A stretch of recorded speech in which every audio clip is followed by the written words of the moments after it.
ನಮಸ್ಕಾರ ವೀಕ್ಷಕರೇ, ಇವತ್ತಿನ ವಿಷಯ ಈಗ ನಡೀತಾ ಇರುವಂತಹ ವಿದ್ಯಮಾನಗಳನ್ನು ಕೇಳಿದರೆ ನೀವು ಅಕ್ಷರಶಃ ದಂಗಾಗ್ತೀರಾ.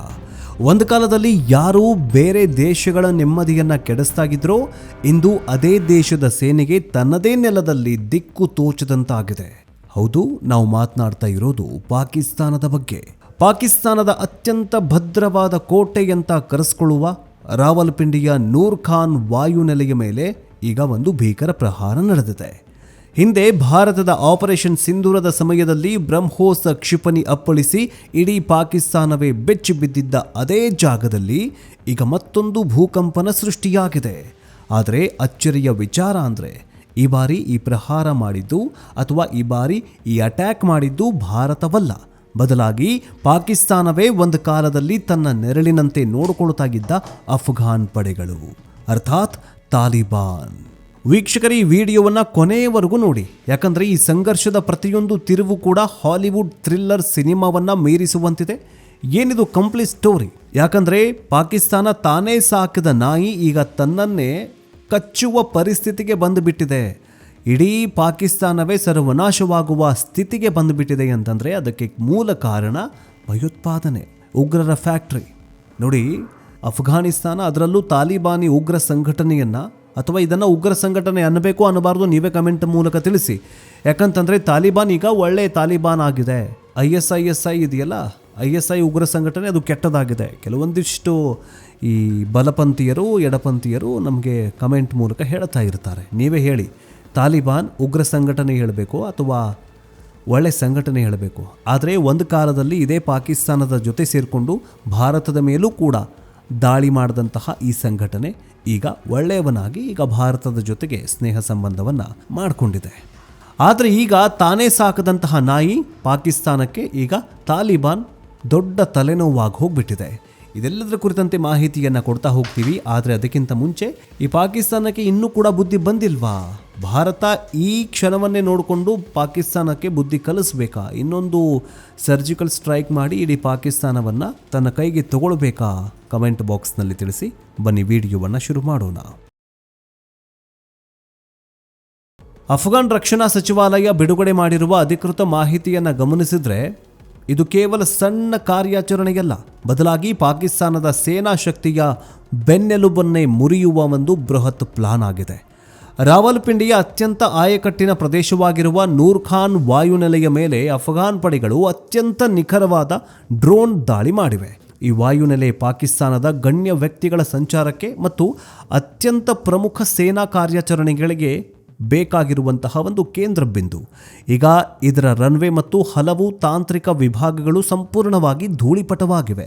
ಪಾಕಿಸ್ತಾನಿ ಸೇನೆಗೆ ಇದು ಚೇತರಿಸಿಕೊಳ್ಳಲಾಗದ ಪೆಟ್ಟು ನೀಡಿದೆ ಅಫ್ಘಾನಿಸ್ತಾನ. ಆದರೆ ಕಹಾನಿ ಮೇ ಟ್ವಿಸ್ಟ್ ಎನ್ನುವಂತೆ ಇದು ಕೇವಲ ರಾವಲ್ಪಿಂಡಿಗೆ ಮಾತ್ರ ಸೀಮಿತವಾಗಿಲ್ಲ. ಅಫ್ಘಾನ್ ಪಡೆಗಳ ಟಾರ್ಗೆಟ್, ಅರ್ಥಾತ್ ತಾಲಿಬಾನಿಗಳ ಟಾರ್ಗೆಟ್ ಲಿಸ್ಟ್ನಲ್ಲಿ ಪಾಕಿಸ್ತಾನದ ಹಲವಾರು ಪ್ರಮುಖ ನೆಲೆಗಳು ಇದ್ದವು. ಬಲೂಚಿಸ್ತಾನದ ರಾಜಧಾನಿ ಕ್ವೆಟ್ಟಾದಲ್ಲಿರುವ ಪಾಕಿಸ್ತಾನ ಸೇನೆಯ 12 ಕಾರ್ಪ್ಸ್ ಪ್ರಧಾನ ಕಚೇರಿಯ ಮೇಲೆ ಭಾರೀ ಪ್ರಹಾರ ನಡೆದಿದೆ. ಇದರ ಜೊತೆಗೆ ಖೈಬರ್ ಪಖ್ತೂನ್ಖ್ವಾ ಪ್ರಾಂತ್ಯದ ಮೊಹಮ್ಮದ್ ಏಜೆನ್ಸಿ ಪ್ರದೇಶ, ನೌಶೇರಾ ಮತ್ತು ಅಬೋಟಾಬಾದ್ನಲ್ಲಿರುವ ಪಾಕಿಸ್ತಾನಿ ಮಿಲಿಟರಿ ಟ್ರೈನಿಂಗ್ ಸೆಂಟರ್ ಮತ್ತು ಶಸ್ತ್ರಾಸ್ತ್ರ ಮಳಿಗೆಗಳ ಮೇಲೆ ಸರಣಿ ಸ್ಫೋಟಗಳು ಸಂಭವಿಸಿವೆ. ಅಫ್ಘಾನ್ನ ಮೂಲಗಳ ಪ್ರಕಾರ ಈ ಭೀಕರ ಕಾರ್ಯಾಚರಣೆಯಲ್ಲಿ ಕನಿಷ್ಠ 32 ಪಾಕಿಸ್ತಾನಿ ಸೈನಿಕರು ಶಾಶ್ವತವಾಗಿ ಕಣ್ಮರೆಯಾಗಿದ್ದಾರೆ. ಅಂದರೆ ಅವರು ಶಾಶ್ವತವಾಗಿ ನೆಲಸಮವಾಗಿದ್ದಾರೆ, ಸುಟ್ಟು ಭಸ್ಮವಾಗಿದ್ದಾರೆ. ಅಂದರೆ ಸೇನೆಗೆ ಭರಿಸಲಾಗದ ನಷ್ಟ ಉಂಟಾಗಿದೆ. ವಿಶೇಷ ಏನಂತಂದರೆ ಅಫ್ಘಾನ್ ಪಡೆಗಳು ಈ ದಾಳಿಯನ್ನು ಎಷ್ಟು ನಿಖರವಾಗಿ ಮಾಡಿವೆ ಅಂದರೆ ಯಾವುದೇ ಸಾಮಾನ್ಯ ನಾಗರಿಕನಿಗೆ ತೊಂದರೆಯಾಗದಂತೆ ಕೇವಲ ಮಿಲಿಟರಿ ನೆಲೆಗಳನ್ನೇ ಗುರಿಯಾಗಿಸಲಾಗಿದೆ ಅಂತ ಕಾಬೂಲ್ ಹೇಳಿಕೊಂಡಿದೆ. ಪಾಕಿಸ್ತಾನದ ಸೇನಾ ಮುಖ್ಯಸ್ಥ ಜನರಲ್ ಆಸಿಮ್ ಮುನೀರ್ ಅವರಿಗೆ ಇದೊಂದು ಅರಗಿಸಿಕೊಳ್ಳಲಾಗದ ಘಟನೆ. ಇದುವರೆಗೆ ಅಫ್ಘಾನ್ ನೆಲದ ಮೇಲೆ ಏರ್ ಸ್ಟ್ರೈಕ್ ಮಾಡಿ ಬೀಗುತ್ತಾ ಇದ್ದ ಪಾಕಿಸ್ತಾನಕ್ಕೆ ಈಗ ತನ್ನದೇ ನೆಲದೊಳಗೆ ಶತ್ರುಗಳು ನುಗ್ಗಿ ಹೊಡಿತಾ ಇರುವುದು ಜಾಗತಿಕ ಮಟ್ಟದಲ್ಲಿ ತೀವ್ರ ಮುಖಭಂಗ ತಂದಿದೆ. ಆದರೆ ಪಾಕಿಸ್ತಾನ ಕೂಡ ಸುಮ್ಮನೆ ಕೂತಿಲ್ಲ. ಪಾಕಿಸ್ತಾನದ ಮಾಹಿತಿ ಮತ್ತು ಪ್ರಸಾರ ಸಚಿವರು ನೀಡಿರುವಂತಹ ಮಾಹಿತಿಯ ಪ್ರಕಾರ ಅಥವಾ ವರದಿಯ ಪ್ರಕಾರ ಪಾಕ್ ಸೇನೆ ನಡೆಸಿರುವ ಪ್ರತಿದಾಳಿಯಲ್ಲಿ ಬರೋಬ್ಬರಿ 415 ಅಫ್ಘಾನ್ ತಾಲಿಬಾನ್ ಹೋರಾಟಗಾರರು ಶಾಶ್ವತವಾಗಿ ಸ್ತಂಭಗೊಂಡಿದ್ದಾರೆ, ಅರ್ಥಾತ್ ಸುಟ್ಟು ಭಸ್ಮವಾಗಿದ್ದಾರೆ ಮತ್ತು 580ಕ್ಕೂ ಹೆಚ್ಚು ಮಂದಿ ತೀವ್ರವಾಗಿ ಗಾಯಗೊಂಡಿದ್ದಾರಂತೆ. ಪಾಕಿಸ್ತಾನಿ ಪಡೆಗಳು 182 ಅಫ್ಘಾನ್ ಔಟ್ಪೋಸ್ಟ್ಗಳನ್ನು ಧ್ವಂಸ ಮಾಡಿ 31 ಪ್ರಮುಖ ಸ್ಥಳಗಳನ್ನು ತಮ್ಮ ವಶಕ್ಕೆ ಪಡೆದಿವೆಯಂತೆ. ಅಷ್ಟೇ ಅಲ್ಲ, 185 ಟ್ಯಾಂಕರ್ಗಳು ಮತ್ತು ಶಸ್ತ್ರಸಜ್ಜಿತ ವಾಹನಗಳನ್ನು ವಶಪಡಿಸಿಕೊಳ್ಳಲಾಗಿದ್ದು, ಒಟ್ಟು 46 ಸ್ಥಳಗಳ ಮೇಲೆ ಪಾಕ್ ಪಡೆಗಳು ಭಾರೀ ವಾಯು ದಾಳಿ ನಡೆಸಿವೆ ಅಂತ ವರದಿ ಹೇಳಿದೆ. ಯಾರು ಹೇಳ್ತಾ ಇದ್ದಾರೆ? ಇದು ಪಾಕಿಸ್ತಾನ ಹೇಳ್ತಾ ಇದ್ದಾರೆ. ಇದೆಲ್ಲದರ ಹಿಂದೆ ಅಸಲಿ ಕಾರಣ ಏನು ಗೊತ್ತಾ? ಇದೇನ್ರಿ, ಪಾಕಿಸ್ತಾನ ತಾಲಿಬಾನ್ ಜೊತೆ ಸೇರಿಕೊಂಡು ಏನೋ ವಿಧ್ವಂಸಕ ಕೃತ್ಯ, ಇಡೀ ವಿಶ್ವದ ಶಾಂತಿಯನ್ನೇ ಕದಡಬೇಕು ಅಂತ ಪ್ಲಾನ್ ಮಾಡ್ಕೊಂಡಿದ್ರು. ಈಗ ನೋಡಿದ್ರೆ ಯುದ್ಧ ಮಾಡ್ಕೊಳ್ತಿದ್ದಾರೆ. ಅದರಲ್ಲೂ ಮೇಲಾಗಿ ಅಫ್ಘಾನಿಸ್ತಾನ ಮತ್ತು ಪಾಕಿಸ್ತಾನ ಇವೆರಡೂ ಇಸ್ಲಾಂ ರಾಷ್ಟ್ರಗಳಲ್ರಿ. ಇಸ್ಲಾಂ ರಾಷ್ಟ್ರಗಳು ಯಾವತ್ತಾದರೂ ಜಗಳ ಆಡ್ಕೊಂಡಿದ್ದು, ಯುದ್ಧ ಮಾಡ್ಕೊಂಡಿದ್ದು ನಾವಂತೂ ನೋಡಿಲ್ಲಪ್ಪ. ಈ ಜನ್ರೇಷನ್, ಈ 90s, 80s, 70s, ಈ ಸ್ವಾತಂತ್ರ್ಯ ನಂತರ ನಾವಂತೂ ಎಲ್ಲೂ ಕೇಳಿಲ್ಲಪ್ಪ. ಇದು ಹೆಂಗಾಗ್ತಾ ಇದೆ ಅಂತ ನಿಮ್ಮ ತಲೆಯಲ್ಲಿ ಒಂದು ಪ್ರಶ್ನೆ ಮೂಡಬಹುದು. ಇದೆಲ್ಲದರ ಹಿಂದಿನ ಅಸಲಿ ಕಾರಣ ಏನು ಗೊತ್ತಾ ವೀಕ್ಷಕರೇ? ಕಳೆದ ಕೆಲವು ತಿಂಗಳುಗಳಿಂದ ಎರಡೂ ದೇಶಗಳ ನಡುವೆ ಡ್ಯೂರಂಟ್ ಲೈನ್ ಅಥವಾ ಗಡಿ ರೇಖೆಯ ವಿಚಾರವಾಗಿ ಭಾರೀ ಸಂಘರ್ಷ ನಡೀತಾನೆ ಬಂದಿದೆ. ಜೊತೆಗೆ TTP ಅರ್ಥಾತ್ ತೆಹರಿಕೆ ತಾಲಿಬಾನ್ ಪಾಕಿಸ್ತಾನ ಸಂಘಟನೆಗೆ ಅಫ್ಘಾನಿಸ್ತಾನ ಬೆಂಬಲ ನೀಡ್ತಾ ಇದೆ ಎನ್ನುವುದು ಪಾಕಿಸ್ತಾನದ ಪ್ರಮುಖ ಆರೋಪವಾಗಿತ್ತು.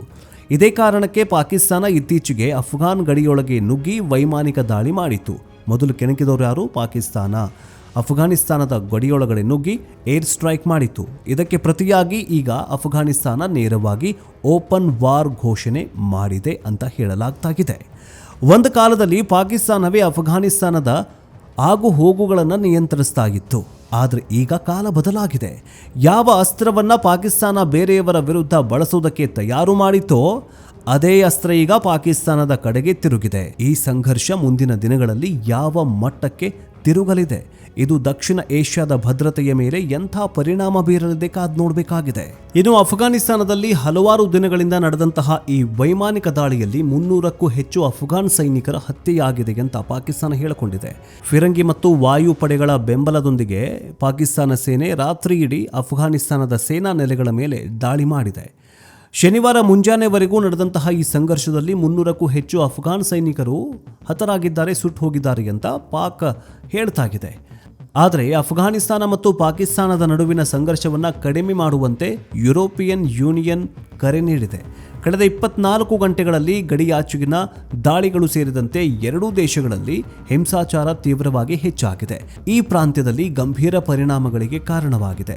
ಹೀಗಾಗಿ ಎಲ್ಲ ಕಡೆಯವರು ತಕ್ಷಣವೇ ಸಂಘರ್ಷವನ್ನು ಕಡಿಮೆ ಮಾಡಿ ದ್ವೇಷವನ್ನು ಕೊನೆಗೊಳಿಸಬೇಕು ಅಂತ ಯುರೋಪಿಯನ್ ಯೂನಿಯನ್ ವಿದೇಶಾಂಗ ನೀತಿ ಹೇಳ್ತಾಗಿದೆ. ಆದರೆ ಈ ನಡುವೆ ಜಲಾಲಾಬಾದ್ನಲ್ಲಿ ಪಾಕಿಸ್ತಾನದ ಯುದ್ಧ ವಿಮಾನವನ್ನು ಹೊಡೆದುರುಳಿಸಿ ಪೈಲಟ್ನನ್ನ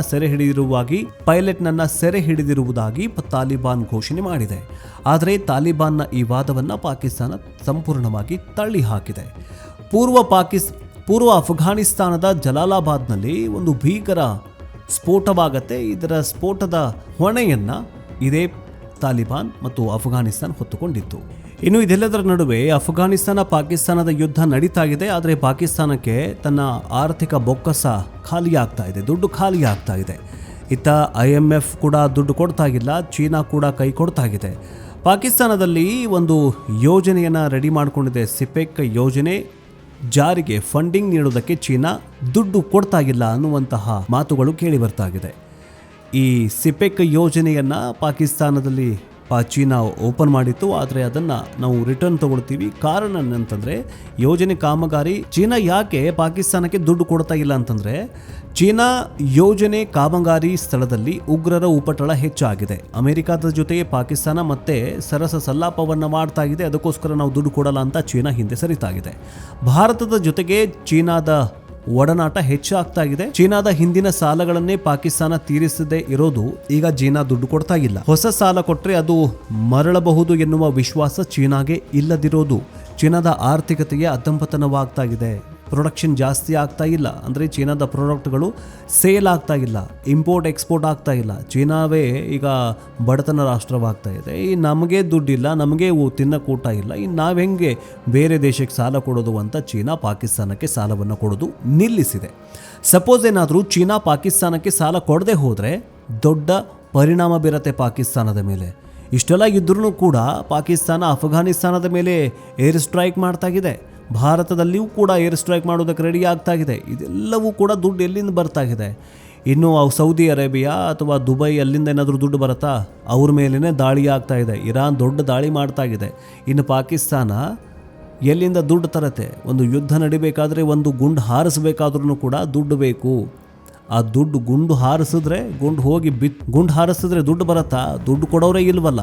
ಏನು ಮಾಡುತ್ತೆ ಪಾಕಿಸ್ತಾನ ಅನ್ನುವಂತಹ ಪ್ರಶ್ನೆ ಈಗ ಮೂಡ್ತಾಗಿದೆ. ಸಪೋಸ್ ಈಗೇನಾದರೂ ಭಾರತ ಪಾಕಿಸ್ತಾನದ ಮೇಲೆ ಯುದ್ಧ ಮಾಡಿದ್ರೆ ನಮಗೆ ಸೇರಬೇಕಾಗಿರುವಂತಹ POK ಭಾರತದ ಕೈ ಸೇರತ್ತೆ ಅಂತ ಸೇನಾ ಮುಖ್ಯಸ್ಥರು, ಮಾಜಿ ಸೇನಾ ಮುಖ್ಯಸ್ಥರು, ಕೆಲವೊಂದಿಷ್ಟು ರಾಜಕೀಯ ವಿಶ್ಲೇಷಕರು ಅಂದಾಜು ಮಾಡ್ತಾಗಿದ್ದಾರೆ.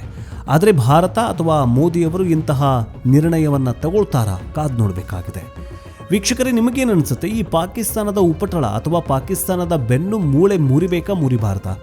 ಇನ್ನೂ ಕೂಡ ಭಿಕಾರಿಯಾಗಿ ಭಿಕ್ಷೆ ಬೇಡ್ತಾ ಇರುವ ಪಾಕಿಸ್ತಾನಕ್ಕೆ ಬುದ್ಧಿ ಬಂದಿಲ್ವಲ್ಲ? ಈ ಪಾಕಿಸ್ತಾನದ ಬಗ್ಗೆ ನಿಮಗೇನು ಅನಿಸುತ್ತೆ?